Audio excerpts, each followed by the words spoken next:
Hello student, I am Dr. Charu Khamesa and today we are going to complete the next topic of water chapter, that is a municipal water supply. Next topic, this is a municipal water supply which we are doing today. There is various steps in the municipal water supply. These are the sedimentation with coagulation, filtration, disinfection and sterilization. These are the 5 steps in the municipal water supply. What are the requisites and requirement of the potable water? Potable water की requirement क्या क्या होती हैं? तो these are the 3 type of requirement: physical requirement, chemical requirement and biochemical requirement. If we'll go for physical requirement, physical that mean देखने से कैसा दिखता है पानी. इट शुड बी कलरलेस होना चाहिए, ऑर्डरलेस होना चाहिए, प्लीजेंट एंड टेस्ट होना चाहिए, परफेक्टली कूल होना चाहिए, turbidity should be less than 10 ppm. पानी में फ्लोट करते हुए पार्टिकल जो है 10 ppm से ज़्यादा नहीं दिखाई देने चाहिए. Now fill go for chemical properties. It is free from harmful gases. Harmful gases पानी में नहीं होने चाहिए. Free from poisonous minerals like the lead, arsenic, chromium, manganese etcetera. pH of the water should be 7.8 to 8.5. TDS of the water, total dissolved solids, are not more than 250 to 500 ppm. इस range के होने चाहिए. If we'll go for chloride, chloride जो है वो 250 ppm तक हो सकते हैं. फ्लोराइड जो है वो 1.5 ppm से ज़्यादा नहीं होना चाहिए. ये फ्लोरोसिस की बीमारी करता है. इससे ज़्यादा होने पर टूथपेस्ट वगैरह से ये हमारे पानी के अंदर आ जाता है. सल्फेट्स जो होते हैं इट शुड बी 250 ppm के अप्रोक्स हो सकते हैं. यदि बायोकेमिकल देखें हम लोग तो बायोकेमिकल के अंदर रिक्वायरमेंट क्या होती है कि पैथोजेनिक माइक्रो ऑर्गेनिज्म जितने भी हैं जो कि ह्यूमन बींग्स के अंदर बीमारी करते हैं वो नहीं होने चाहिए. इसमें मोस्ट कॉमन जो है वो ई कोलाई का टेस्ट किया जाता है. ई कोलाई जो है वो डिसेंट्री, पेट, स्टमक एक के लिए रेस्पॉन्सिबल होता है, तो ये पानी के अंदर टेस्टिंग में नहीं होना चाहिए. These are the physical, chemical and biochemical requirements of portable water. Now the next topic is purification of water. Purification of water 2 standards पे किया जाता है, primary standard, secondary standard. Primary standard जो है वो मैक्सिमम कॉन्टेमिनेशन लेवल को बताता है, जबकि सेकेंडरी स्टैंडर्ड जो होता है वो प्लेस टू प्लेस वेरी करता है, अलग अलग जगह पे अलग अलग होता है. एंड इसमें कोई एंटिसिपेटेड इफ़ेक्ट नहीं होते हैं ह्यूमन हेल्थ के ऊपर. यदि हम PWD में वाटर साइकिल देखें हम लोग तो कैसे होता है circulation the water by PWD. Raw water होता है. रो वाटर सबसे पहले हमारे घरों में डिस्ट्रीब्यूशन से पानी आता है, वो पानी यूज़ होने के बाद में रो वाटर हो जाता है. रो वाटर की स्क्रीनिंग की जाती है. स्क्रीनिंग के अंदर जितने भी फ्लोटिंग मैटर्स होते हैं वो रोक दिए जाते हैं. स्क्रीन्स होती हैं डिफरेंट पोर साइज़ की, अलग अलग तरह की जालियाँ लगी होती है जिस पे छेद अलग अलग साइज़ के होते हैं, जिससे स्क्रीनिंग की जाती है. आफ्टर स्क्रीनिंग सेडिमेंटेशन की जाती है. सेडिमेंटेशन टैंक्स होते हैं बड़े बड़े जिसके अंदर डिटेंशन पीरियड 7 to 8 आवर्स के लिए पानी को रख दिया जाता है, जिससे जितने भी फ्लोटिंग मैटर्स हैं जो कि ग्रेविटेशनल फोर्स की वजह से जितनी भी इम्प्योरिटीज़ जो बैठ सकती हैं वो बैठ जाती हैं. नाउ नेक्स्ट स्टेप होती है sedimentation with coagulation. Sedimentation with coagulation के अंदर जितने भी फाइन पार्टिकल्स हैं जो ग्रेविटेशन फोर्स की वजह से नहीं बैठ पा रहे हैं उस समय सेडिमेंटेशन विथ कोगुलेशन करना पड़ता है. कोगुलेंट्स मिलाए जाते हैं. कोगुलेंट्स स्पेशली एलम मिलाया जाता है, फेरस सल्फेट मिलाया जाता है एंड सोडियम मेटाएल्यूमिनेट मिलाया जाता है. This is depend on the pH range. After जितने भी कोगुलेशन होता है और कोगुलेशन से जितना भी सेडिमेंट्स हैं वो नीचे बैठ जाते हैं. आफ्टर उसका फिल्ट्रेशन किया जाता है. फिल्ट्रेशन के बाद में इसका डिसइंफेक्शन एंड स्टरलाइजेशन किया जाता है कि इसमें कोई पैथोजेनिक बैक्टीरिया तो नहीं है. एंड देन इसका एनालिसिस एंड स्टोर करने के बाद में टेस्टिंग होने के बाद में इसको डिस्ट्रीब्यूशन पे भेज दिया जाता है. This is the complete cycle of municipal water supply. Now we will talk about the different steps. Screening के अंदर बड़ी बड़ी स्क्रीन्स लगी रहती हैं जिससे जितना भी फ्लोट मैटर है लाइक प्लास्टिक है, ट्वेंग्स हैं, वुडन ब्लॉक है, ये सारे के सारे रुक जाते हैं. उसके बाद में किया जाता है सेडिमेंटेशन. सेडिमेंटेशन इस तरह के सेडिमेंटेशन टैंक में किया जाता है. इनके ऊपर ये बफल वॉल्स लगी रहती हैं.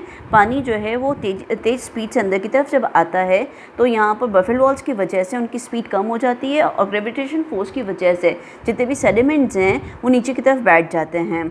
उसके बाद में किया जाता है sedimentation with coagulation. Sedimentation with coagulation की जो केमिस्ट्री होती है वो इस तरह से हम लोग समझ सकते हैं कि हमारे पास में फ्लोकुलेंट है, हमने फ्लोकुलेंट मिलाया, जैसे ही फ्लोकुलेंट मिलाया जाता है तो ये फ्लोकुलेंट के ऊपर जितने भी फाइन पार्टिकल के साइज़ के फाइन साइज़ के जितने भी पार्टिकल्स होते हैं जो कि फ्लोट कर रहे होते हैं, बैठ नहीं, बिकॉज छोटी साइज़ में होने की वजह से वो नहीं बैठते नीचे।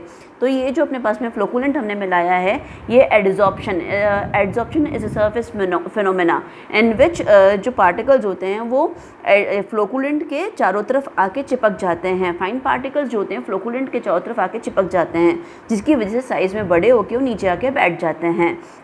इसको इस तरह से भी समझा जा सकता है कि ये पानी के अंदर फ्लोट करते हुए फाइन पार्टिकल्स थे, जब इसके अंदर फ्लोकुलेंट मिलाया तो धीरे धीरे नीचे की तरफ आकर सेटल होने लग गए और पानी जो है वो बिल्कुल क्लियर हो गया ऊपर की तरफ से। तो this is a way by which coagulation sedimentation with coagulation can done. Second method by which chemical charge की वजह से भी ऐसा होता है, जितने भी हम कोगुलेंट्स मिलाते हैं दे आर पॉजिटिवली चार्ज। पानी के अंदर जो फाइनली सस्पेंडेड पार्टिकल्स होते हैं they are finely suspended particles और नेगेटिवली चार्ज पार्टिकल्स। जब इसके अंदर एलम को मिलाया तो एलम पॉजिटिवली चार्ज पार्टिकल थे, इसकी वजह से पॉजिटिव और नेगेटिव चार्ज पार्टिकल, पॉजिटिव के चारों तरफ आके नेगेटिवली चार्ज पार्टिकल आके न्यूट्रलाइज हो जाते हैं, आके चिपक जाते हैं, जिसकी वजह से लास्ट में हैवी होने की वजह से, साइज़ में बड़े होने की वजह से नीचे आके बैठ जाते हैं।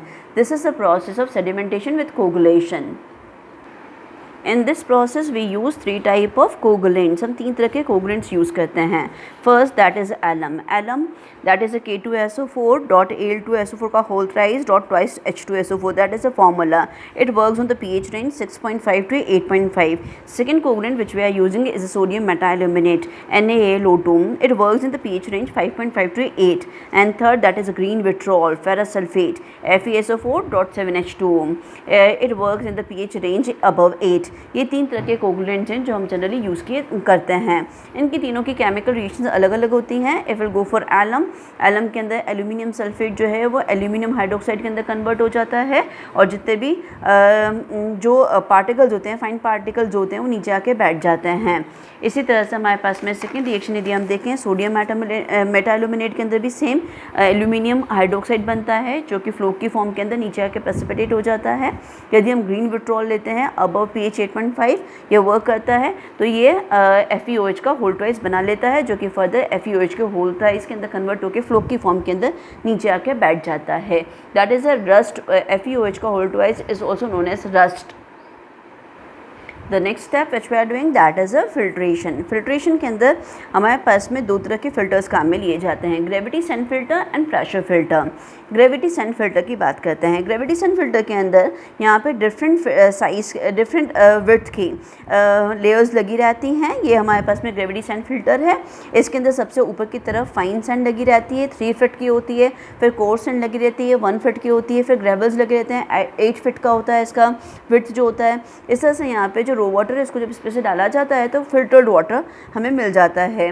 What is the chemistry behind that, इसके पीछे जो केमिस्ट्री काम करती है इसको समझने के लिए हमारे पास 2 प्रोसेस हैं। First is mechanical straining and second is physical adsorption.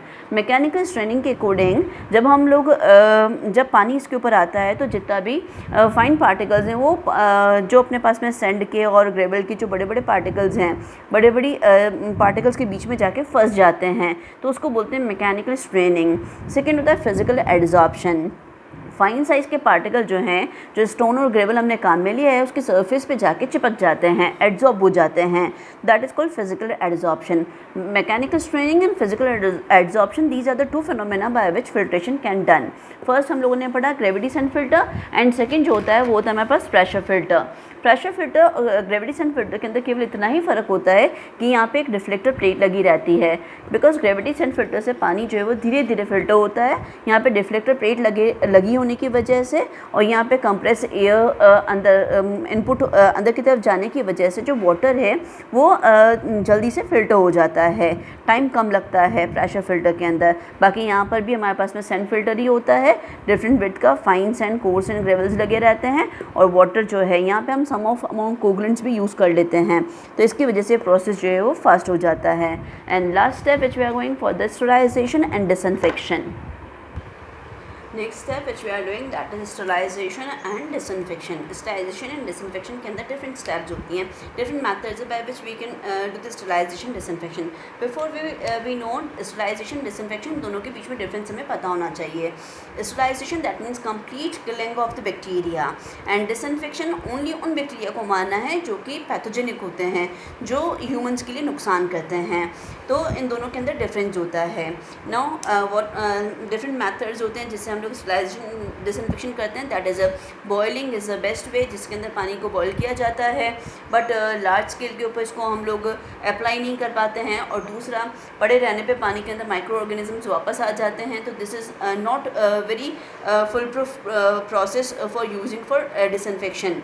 Ozonolysis, ozonolysis के अंदर O3 मॉलिक्यूल होता है जिससे जो पैथोजेंस होते हैं उनको किल किया जाता है. O3 मॉलिक्यूल जो है वो नेसेंट ऑक्सीजन बनाता है, और जो नेसेंट ऑक्सीजन निकलती है वही जो पैथोजेनिक बैक्टीरिया हैं उनकी सेल को डिज़ोल्व कर देते हैं, सेल वॉल को डिज़ोल्व कर देते हैं. सेल वॉल डिज़ोल्व हो जाने की वजह से वो बैक्टीरिया मर जाता है. UV radiation is another way by which we can do the disinfection. RO system, reverse osmosis process, which we are using at home. These processes are quite expensive process, which is not used for the public supply method. Next method है iodine tablet method. iodine tablet method के अंदर iodophor की tablet होती हैं. ये generally गांव का जो एरिया होता है, विलेज एरियाज जहाँ होते हैं, जहाँ पे कुएं और बावड़ी होते हैं, वहाँ पे डिसइंफेक्शन के लिए आयोडीन मैथड, आयोडोफोर टैबलेट्स डाल दी जाती हैं. और दूसरा कैमिनोफोर मैथड, लाल दवा मैथड, ये दोनों मैथड वहाँ पे यूज़ किए जाते हैं. एंड सबसे जो इम्पोर्टेंट मैथड्स हैं that is a chlorinator method, जिसके अंदर क्लोरीनेटर के थ्रू क्लोरीन गैस पास की जाती है. नेक्स्ट चीज़ है अपने पास में bleaching powder method, which we are using for public supply method. Public supply के लिए जो काम में लिया जाता है वो ब्लीचिंग पाउडर मैथड होता है. ब्लीचिंग पाउडर जो होता है वो ईजीली अवेलेबल होता है, एविडेंटली बहुत ज़्यादा क्वान्टिटी के अंदर भी ईजीली अवेलेबल होता है, चीप होता है. इसकी वजह से ये वाला मैथड जो है पब्लिक सप्लाई के लिए काम में लिया जाता है. तो अभी हम दो methods, chlorinator and bleaching powder method को डिस्कस करते हैं. क्लोरीनेशन के अंदर 3 मेथड्स काम में लिए जाते हैं. क्लोरीनेशन के अंदर by adding of chlorine gas को ऐड कर दिया जाए. सेकंड होता है क्लोरेमीन, क्लोरीन और अमोनिया के कंपाउंड होते हैं जिनको क्लोरेमीन्स बोला जाता है. और तीसरा है एडिंग ऑफ ब्लीचिंग पाउडर का एडिशन कर दिया जाए. यदि हम सबसे पहले देखें क्लोरीन गैस, तो chlorine gas kill the bacteria by it's bacterial effect. Bacterial effect की वजह से वो क्लोरीन जो है वो बैक्टीरिया को मार देती है. HOCl बनता है जो कि पावरफुल जर्मिसाइड है जो बैक्टीरिया को किल कर देता है. सेकंड क्लोरेमीन के अंदर अमोनिया और क्लोरीन आपस में रिएक्शन के क्लोरेमीन्स बनाते हैं. क्लोरीन और अमोनिया का कंपाउंड बनता है. ये जो क्लोरीन और अमोनिया का कंपाउंड बना वो फर्दर जो है वो वाटर के अंदर जितने भी बैक्टीरियाज होते हैं उनको किल करने का काम करता है. कैसे करता है? ये HOCl बनाता है. HOCl जो बनता है हमारे पास में that is a powerful germicide जो बैक्टीरिया को किल करने के लिए काम में लिया जाता है. Last method that is a bleaching powder method. Chlorination के अंदर जो काम में लिया जाता है ब्लीचिंग पाउडर मैथड, इसके अंदर क्लोरीन जो है वाटर के साथ में रिएक्शन करता है और क्लोरीन गैस लिबरेट होती है. दिस क्लोरीन गैस जो लिबरेट हुई है हमारे पास में ये वाटर में रिएक्शन करती है और HOCl बनाती है. HOCl which is powerful germicide जो नेसेंट ऑक्सीजन बनाता है. अब इसके अंदर हमें ये याद रखना पड़ता है कि pH रेंज जो है वो फिक्स होनी चाहिए. pH रेंज यदि फिक्स नहीं होती है, pH जो है पानी का जो pH वो कितना रखते हैं हम लोग, हमने शुरू में पढ़ा था केमिकल प्रॉपर्टीज़ के अंदर पोर्टेबल वाटर के अंदर, that is 7 to 8.5. Slightly alkaline pH रखा जाता है. वो इसीलिए रखा जाता है क्योंकि यदि नेसेंट ऑक्सीजन नहीं निकलेगी तो जर्म्स किल नहीं होंगे. तो जर्म्स को किल करने के लिए जो pH रेंज है वो फिक्स होनी चाहिए ब्लीचिंग पाउडर के साथ में काम करते समय. लास्ट मैथड इसके अंदर हम लोग जो पढ़ना है that is a break point chlorination. That is a last method. Break point chlorination और रेजिड्यूल फ्री रेजिड्यूल क्लोरीनेशन भी कहते हैं इसको हम लोग. What is the meaning of break point chlorination? The point at which the added chlorine completely removes bacteria, ammonia, organic and inorganic impurities from the water is known as a breakpoint chlorination. We can इसको हम लोग residual chlorination भी बोलते हैं. Chlorination of water to such an extent that not only the living organisms but other impurities in the water are completely destroyed is called the breakpoint chlorination or the free residual chlorination. These are the two definitions of breakpoint chlorination. Now will go for इसके अंदर जो content होते हैं water content, पानी के अंदर कौन कौन से कंटेंट होते हैं, बैक्टीरिया होता है, अमोनिया होता है, ऑर्गेनिक इम्प्योरिटीज़, सीवेज वगैरह, इनऑर्गेनिक सॉल्ट्स होते हैं, एफ्लुएंट्स की फॉर्म के अंदर H2S, फेरस सॉल्ट्स होते हैं, तो ये सभी होते हैं पानी के अंदर। तो इनको हम 1 2 3 4 स्टेप्स के अंदर हम लोग इनको रिमूव करने का काम करते हैं। इस स्केल के ऊपर मैंने रेजिडुअल क्लोरीन ले लिया और यहाँ पे अप्लाइड क्लोरीन डोजेज ले लिए हैं। स्टेज 1 के अंदर oxidation of reducing compounds by chlorine होता है या किलिंग ऑफ बैक्टीरिया होता है। यहाँ पे जितनी भी हम लोग ब्लीचिंग पाउडर इसके अंदर डालते हैं वाटर के अंदर, वो सारा का सारा ऐसे लगता है जैसे ख़त्म हो गया है। स्टेज 2 के अंदर जब हम लोग आते हैं, स्टेज 2 यहाँ पे हम देख रहे हैं कि यहाँ पे जो ये यदि आप देखोगे तो ये यहाँ पे तो बिल्कुल ज़ीरो हो गया था ब्लीचिंग पाउडर का रेजिडुअल क्लोरीन, यहाँ पे जो ब्लीचिंग पाउडर जो अप्लाई किया वो बिल्कुल ज़ीरो हो गया था। सेकंड स्टेप यदि हम देखें तो यहाँ पे हमारे पास में क्या हो रहा है, ए से बी की तरफ बढ़ रहा है।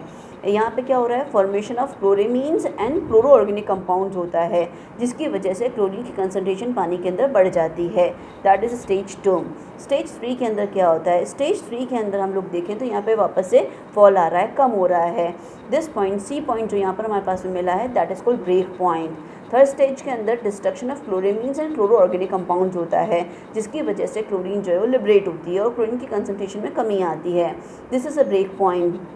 ये जो पॉइंट है वो बताता है हमारे पास में कि हमें कितनी क्लोरीन ऐड करनी चाहिए। इसके बाद की जो क्लोरीन होती है दैट इज़ स्टेडी, यहाँ पर रेगुलर रेज होता है फ्री क्लोरीन के अंदर, स्टेज 4 के अंदर। ये जो सी पॉइंट है वो ये बताता है हमारे पास में कि हमें कितनी क्लोरीन पानी के अंदर, यहाँ तक की जो क्लोरीन है वो हमें पानी के अंदर देनी चाहिए थी, जो बैक्टीरिया को किल करने के लिए ज़रूरी थी।